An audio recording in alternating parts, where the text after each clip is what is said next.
వెనక బండ్లో కూర్చోయింది, మర్చిపోయినారని చెప్పలేమ్మా నిన్నెక్కడో. ఈ దరిద్రపు నాయాలు ప్రజలకు ఏం కావాలో చూడండి అయ్యా. అధికారంలో ఉన్నా మేము ఏదైనా చేయకుంటే వేలెత్తి చూపండి, చేస్తాము.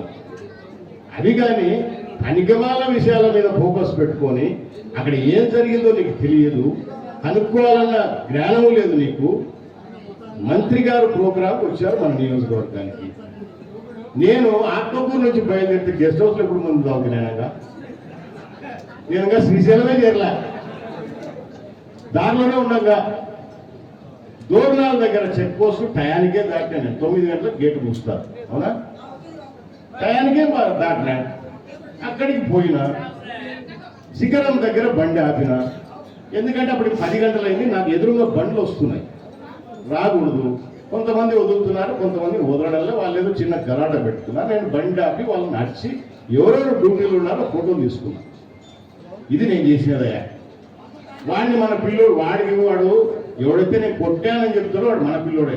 నాకు చేయి ఫ్రీగా తిరుగుతుంది, ఇటు రారా సామె వాడిని కొట్టాడు వీళ్ళు తిరుగుతా. ఆ పిల్లోడు మన పిల్లోడు, వాడిని కొడతాయా నేను? ఈరోజు నేను కాదు వాళ్ళనే కూర్చోవాలి. ఎవరైతే ఆ ఇస్మాయిల్ అని పిల్లోడో వాడు మన పిల్లోడో కాదో, లేకపోతే వైఎస్ఆర్ పడ్డాడో కనుక్కోవాలి. అదిగా గెస్ట్ హౌస్లో మందు తాగొచ్చి గేట్లు తెరసకుంటే ఎమ్మెల్యే వస్తే నువ్వు గేటు తీయవా అని కొట్టానంట దిగి.